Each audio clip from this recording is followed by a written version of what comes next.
Oh no, my dog vomited. Do I need to see the vet? So this is a common question with varying answers.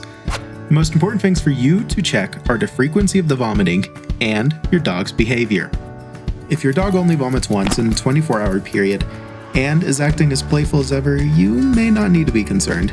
However, if they are vomiting multiple times a day, you should check in with your regular veterinarian.